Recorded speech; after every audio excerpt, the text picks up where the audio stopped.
2 years ago, my best friend told me he was in love with me. He waited 2 years while I dated other people. Now I see him differently. The realization hit me on a random Tuesday, in the middle of a grocery store, staring at a display of avocados. I was reaching for one, checking for ripeness the way he'd taught me, pressing gently near the stem when I heard his laugh across the produce aisle. He was with a woman I didn't recognize, pretty and put together in that effortless way some women have, and he was smiling at her the way he used to smile at me. My heart stopped. Then it started racing. Then I felt something I hadn't felt in 2 years, jealousy. Hot, sharp, undeniable jealousy that flooded my chest and made it hard to breathe. His name is Alex. And for the past 2 years, he's been my best friend. My name is Megan. I'm 28, a marketing coordinator at a tech startup, and I've known Alex since college. We met in a statistics class sophomore year. He was the guy who actually understood the material and patiently explained it to everyone else while the rest of us stared at our notebooks in despair. We studied together, graduated together, moved to the same city together. He's been a constant in my life for a decade. 2 years ago, he asked me out. Properly. Dinner at a nice restaurant, flowers, the whole thing. And I panicked. I don't want to ruin our friendship, I said, the oldest cliché in the book. You're too important to me. I can't risk it. He took it gracefully. Of course he did. His Alex, he's always graceful, always kind, always understanding. I get it, he said, and I could see him carefully arranging his face into a smile that didn't quite reach his eyes. Friends it is. And for 2 years, that's what we were. Friends. Best friends. He was the person I called when I had a bad day, the person who brought me soup when I was sick, the person who helped me move apartments at 8 a.m. on a Saturday and never complained. He dated other people, a few here and there, nothing serious.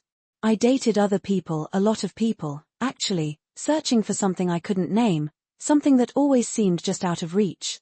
I never thought about Alex romantically. He was just Alex. Safe, reliable, always there. The friend zone was comfortable. It was easy. It was a warm blanket I could wrap myself in without ever having to ask if I deserved it. Until the avocados. Until I saw him laughing with someone else, his hand resting lightly on her arm, his eyes soft in a way I'd only ever seen directed at me. Until I realized, with a sickening lurch, that I might have made the biggest mistake of my life. Let me go back. Let me tell you about Alex and me, and how we got here. We met in that statistics class 10 years ago.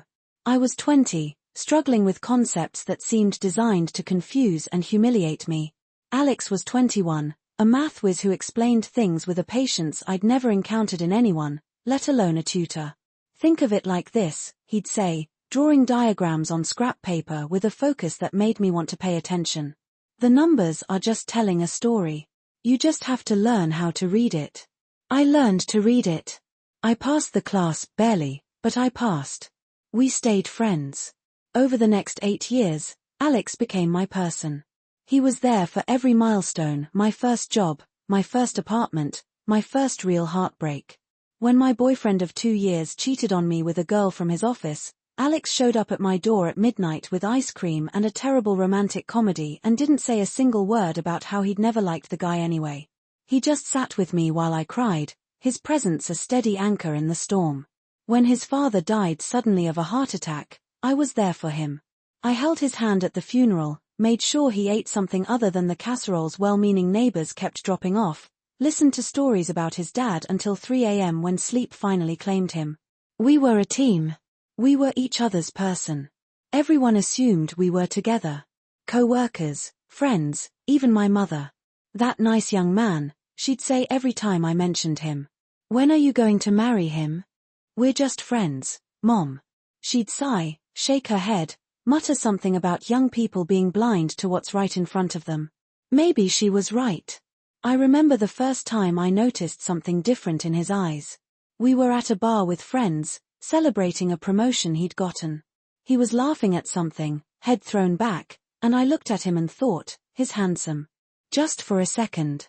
Then I pushed it away, buried it under layers of friendship and convenience and fear. 2 years ago, Alex asked me to dinner. A nice restaurant, The kind we never went to because it was too expensive for our usual casual hangouts. He was nervous. I'd never seen him nervous before. He kept adjusting his collar, fidgeting with his napkin, checking his phone as if expecting an excuse to escape. Halfway through the meal, after the appetizers had been cleared and before the main course arrived, he put down his fork and looked at me with those warm brown eyes that had been my constant for 8 years. "Megan, I've been wanting to say this for a long time." He took a breath so deep I could see his chest rise. "I'm in love with you. I have been for years. I know we're friends, and I know that's complicated, but I can't keep pretending I don't feel this way. I want more. I want to be with you." I stared at him, my mind blank, my heart pounding so hard I could hear it in my ears. I'd never considered this. Alex was my friend. My best friend. The idea of us being together felt wrong. Like mixing two things that should stay separate. Like crossing a line that couldn't be uncrossed. "Alex, I don't know what to say." "Say you'll think about it. That's all I'm asking. Just think about it." I thought about it for a week. I thought about it while I was at work, while I was falling asleep, while I was on dates with other men. And every time, I came to the same conclusion: I couldn't risk it. "Alex, I'm so sorry," I told him, sitting in his apartment a week later, my heart pounding with a fear I didn't fully understand. "You're the most important person in my life. I can't lose you. And if we tried to be together and it didn't work, I'd lose you forever. I can't take that chance." His face fell, just for a moment, before he smoothed it into acceptance with a control that should have told me something. "I understand. I do. I'd rather have you as a friend than not have you at all." We hugged, and I thought that was the end of it. I was wrong. The 2 years after that conversation were normal. Or so I thought. Alex continued to be my best friend. He was there for everything: celebrations, crises, mundane Tuesdays where we ordered pizza and watched bad reality TV. He never brought up his feelings again, never made it awkward, never made me feel guilty for rejecting him. If anything, he was more attentive, more present, as if determined to prove that our friendship could survive anything. I dated. A lot. There was Mark, the finance guy who was handsome in a conventional way but had no sense of humor and once asked me if I'd ever considered toning down my opinions. We lasted 3 months. Then David, the artist who was passionate about everything: his work, his causes, his opinions, but whose passion curdled into instability when things didn't go his way. He once threw a paintbrush at the wall during an argument. I left after that. Then James, the teacher who was sweet and kind and patient, the kind of man my mother would have loved. We dated for 6 months, the longest of any of them, and I kept waiting to feel something more than comfortable affection. It never came. Each relationship fizzled for different reasons, but they all had one thing in common: I compared every man to Alex. Not consciously. I didn't realize I was doing it at the time. But looking back, I can see it clearly. Mark didn't make me laugh the way Alex did. His humor was sharp, cutting, designed to impress rather than connect. David didn't listen the way Alex did. He waited for his turn to speak, his eyes already glazing over when I talked about my day. James didn't make me feel safe the way Alex did, safe to be myself, to be messy, to be imperfect. I was looking for something I already had. I just couldn't see it. Alex dated too. A few women, here and there. He'd mention them casually, never going into detail. I'd feel a tiny pang of something: jealousy, maybe, or fear, but I'd push it down, bury it under layers of "I want him to be happy and he deserves someone who can love him properly." He deserved someone who could love him properly. I was sure of that. I just never thought that someone could be me. Looking back, I can identify the moments when the cracks in my carefully constructed denial began to form. Small things, easily dismissed, but significant in retrospect. There was the time I got food poisoning really bad, the kind where you can't leave the bathroom for hours. Alex came over at 2 a.m. with ginger ale and saltines and sat on the bathroom floor, reading aloud from a terrible novel to distract me from my misery. When I finally crawled into bed, exhausted and wrung out, he tucked me in and kissed my forehead. Just a gentle press of lips, nothing romantic. But I felt it, a warmth spreading through my chest that I couldn't explain. There was the time he got a promotion, and we went out to celebrate. He was happy, glowing with achievement, and I felt a pride so fierce it surprised me. When his colleague, a pretty woman named Sarah, put her hand on his arm and congratulated him with a little too much enthusiasm, I wanted to push her away. I told myself I was being protective. A friend thing. There was the time we went to a wedding together, his cousins, and I was his +1. We danced, we laughed, we drank too much champagne. At the end of the night, walking back to the hotel, he put his arm around me to steady me, and I leaned into him without thinking. It felt natural. It felt right. It felt like home. But I pushed it all away. I told myself these were normal friend things. I told myself I was reading into nothing. I told myself that if I felt something, I would have felt it before, would have known it, wouldn't have rejected him 2 years ago. I was an expert at lying to myself. The avocados were just the beginning. After seeing Alex with that woman in the grocery store, Lauren, I would later learn I couldn't stop thinking about him. The way he'd laughed, head tilted back, that full-body laugh that always made me smile. The way he'd touched her arm, a casual gesture of intimacy that spoke of comfort and connection. The way she'd looked at him like he was the only person in the world. I went home that night and did something I hadn't done in years. I scrolled through old photos of us. College parties where we were both slightly drunk and grinning at the camera. Graduation, him in his cap and gown, arm around me. Our first apartments, separate but close, decorated with each other's cast-offs. Vacations we'd taken together, a long weekend at the beach, a camping trip that turned into a disaster when the tent leaked, a city break where we got lost and found the best pizza of our lives. In every photo, he was looking at me. Not at the camera, not at the moment, not at whoever else was in the frame, at me. His eyes soft, his smile warm, his attention fixed on me in a way I'd never noticed. And I'd never noticed. I'd been so busy being his friend, so focused on keeping him in that safe box labeled just friends, that I'd missed the most important thing. He'd been loving me all along. And I'd been loving him too, in a way I was too afraid to name. The next few weeks were agony. Every interaction with Alex felt different. When he texted me a funny meme, my heart fluttered. When he hugged me goodbye, I wanted it to last longer, wanted to burrow into his chest and never leave. When he talked about his dating life, casually, always casually, I felt a surge of panic so intense I had to physically steady myself. I started noticing things I'd never noticed before. The way his eyes crinkled when he smiled. The way his voice dropped when he was being sincere. The way his hand felt when it brushed against mine, sending electricity up my arm. The way he remembered everything, my coffee order, my favorite movie, the name of my childhood dog, the date of my mother's birthday. He remembered everything because he paid attention. Because he cared. Because he loved me. And I'd been too blind to see it. I confided in my friend Rachel over drinks one night. We were at our usual spot, a quiet wine bar where we'd been dissecting our lives for years. I think something's wrong with me, I said, swirling my wine so aggressively I almost spilled it. I can't stop thinking about Alex. Rachel raised an eyebrow. You mean, thinking about Alex? She made a face that suggested she'd been waiting for this conversation for a long time. I don't know what I mean. I saw him with some woman at the grocery store and I almost lost my mind. I was jealous, Rach. Genuinely jealous. Of a stranger. In the produce section. Rachel set down her glass with a deliberate clink. Megan, honey, have you considered that you might be in love with him? He's my best friend. I've known him for 10 years. If I was going to fall for him, wouldn't it have happened already? Maybe it did. Maybe you just didn't let yourself feel it. Maybe you've been feeling it for years and calling it something else.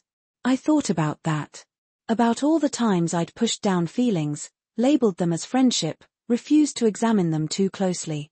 About the way I felt safe with him, seen by him, understood in a way no one else understood me. About the way I compared every boyfriend to him, the way none of them ever measured up, the way I always ended up back at Alex's apartment, eating takeout and watching movies and feeling more myself than I ever did with anyone else. About the way my heart raced when he walked into a room. The way I missed him when he was gone. The way I'd started planning my life around his presence without even realizing it. Oh no, I whispered. Oh yes. Rachel leaned forward, her expression softening. The question is, what are you going to do about it? The realization didn't bring clarity. It brought panic. I couldn't tell him. After 2 years, after rejecting him so definitively, after watching him date other people while I offered nothing but friendship, how could I possibly say, actually, I changed my mind? He'd think I was crazy. He'd think I was using him. He'd think I was only interested now that he was moving on. Because he was moving on. The woman from the grocery store, Lauren, I'd learned through careful, nonchalant questioning, had been on 4 dates with Alex. 4 dates. That was serious, for Alex. He didn't date casually. He was the kind of man who took things slowly, who built connections deliberately, who didn't waste his time or anyone else's. I started paying attention to everything. The way he'd mention her name with a slight smile, a softening around his eyes. The way he'd check his phone when we were together, as if hoping for a text. The way he'd stopped calling me every night, stopped initiating plans, stopped being quite so available. He was pulling away. Not deliberately, not cruelly, just naturally, inevitably.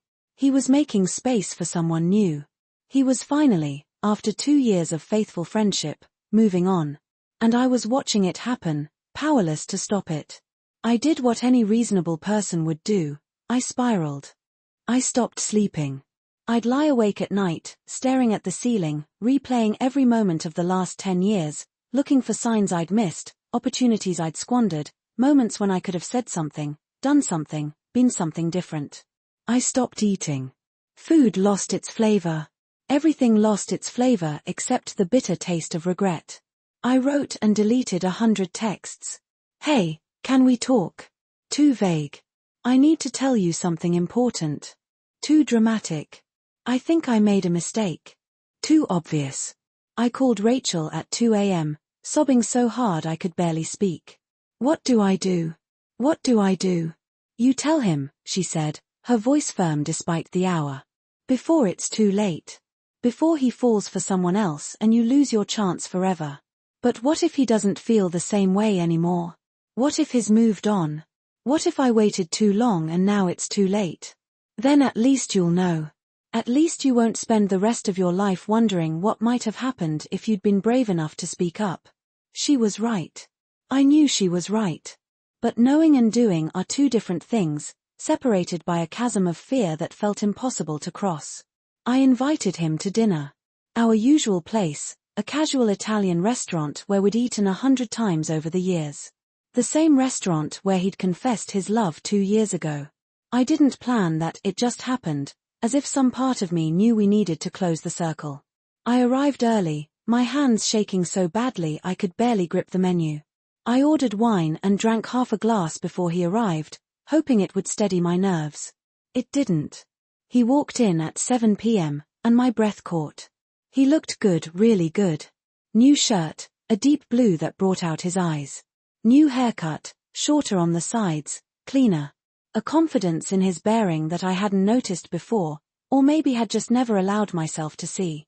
Hey, stranger, he said, sliding into the booth across from me. Long time no see. It's been 4 days. Exactly. An eternity. We ordered more wine. We made small talk. He told me about work, about a project he was excited about a funny thing his cat had done. He didn't mention Lauren. I didn't ask. The not knowing was torture, but the asking felt impossible.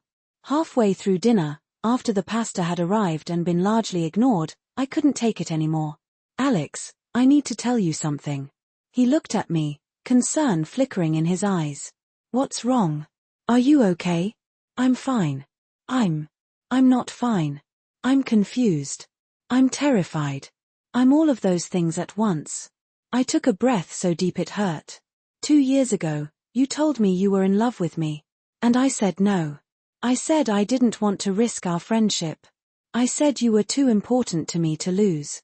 He nodded slowly, his expression guarded, his body still. I couldn't read him at all. I was wrong.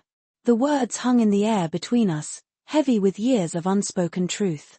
He didn't speak. He didn't move. He just looked at me with those warm brown eyes that had been my constant for a decade. I was so wrong, Alex. I've spent 2 years dating other people, looking for something I already had. I compared every man to you, and none of them measured up. And I didn't even realize it until I saw you with someone else and felt like my world was ending. Megan. Please, let me finish. I know I have no right to say this. I know I rejected you. I know you're seeing someone now, and I have no right to interfere with that. But I needed you to know. I needed you to know that I see it now. I see you. I see us. And I'm terrified that I waited too long. I was crying now, tears streaming down my face, my voice cracking on every word. I'd never felt so vulnerable, so exposed, so utterly terrified in my life. He reached across the table and took my hand. His palm was warm, steady, familiar. Megan. His voice was gentle, softer than I'd heard in weeks. I'm not seeing Lauren anymore. I blinked, my tears momentarily forgotten. What? We went on 4 dates. She was nice, really nice. Smart, funny, beautiful. But she wasn't you. My heart stopped. What do you mean? I mean, I've been in love with you for 10 years.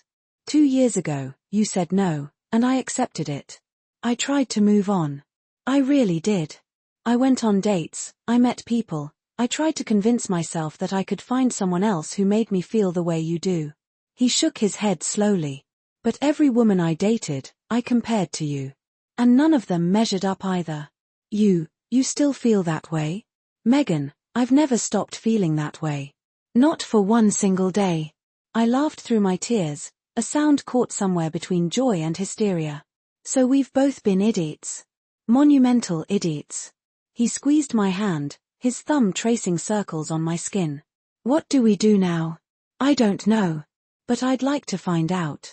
Together. He smiled, that warm, wonderful smile I'd known for a decade but never really seen, never really appreciated, never really let myself love. I'd like that too. The weeks that followed were strange and wonderful and terrifying all at once. We didn't jump into anything. We'd waited this long, 10 years, if you counted from the beginning we could wait a little longer. We took it slow, learning each other in a new way, discovering the romance that had been hiding in plain sight all along. Our first official date was at the same Italian restaurant where we'd confessed. This time, there was no panic, no tears, just laughter and easy conversation and the comfortable intimacy of 2 people who already knew each other deeply. We talked about everything and nothing, the way we always had, but now there was something new underneath, a current of possibility, of promise, of love finally acknowledged. Our first kiss was on my doorstep, soft and sweet and perfect. It felt like coming home, not to a place, but to a person. To him. Our first fight was over something stupid, what to watch on Netflix, of all things, and we laughed through most of it, because fighting with your best friend is different. You know how to apologize. You know how to listen. You've been doing it for years.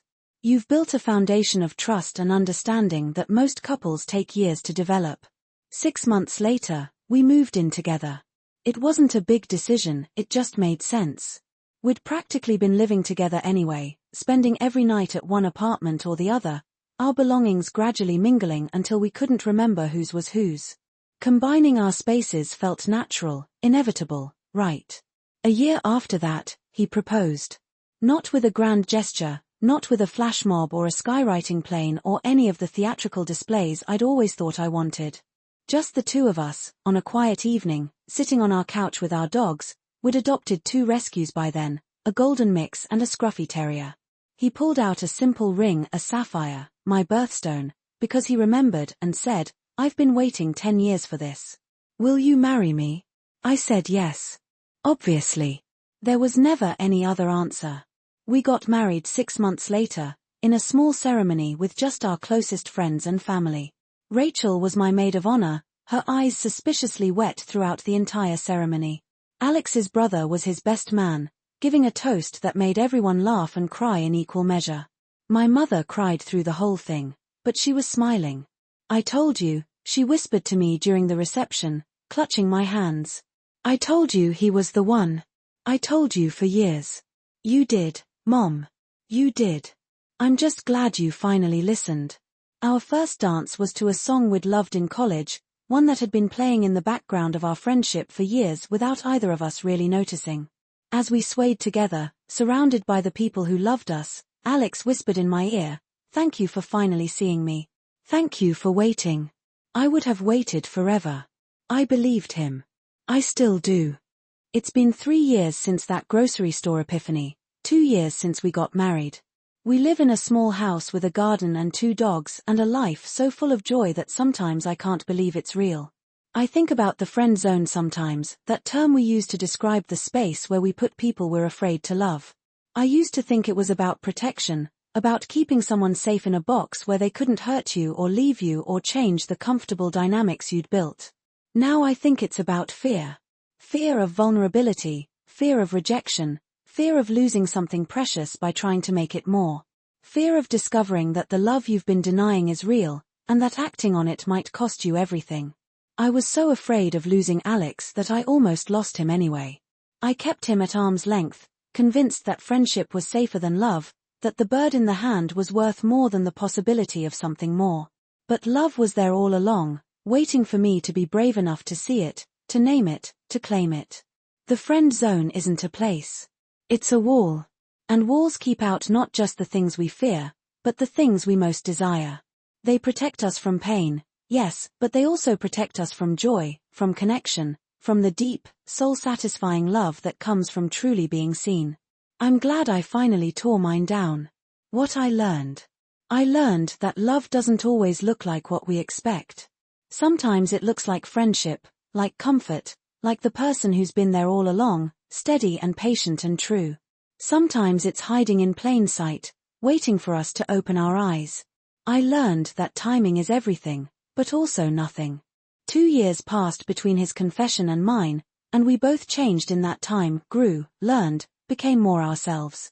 But the core of us, the connection, the understanding, the love remained the same. It had always been there.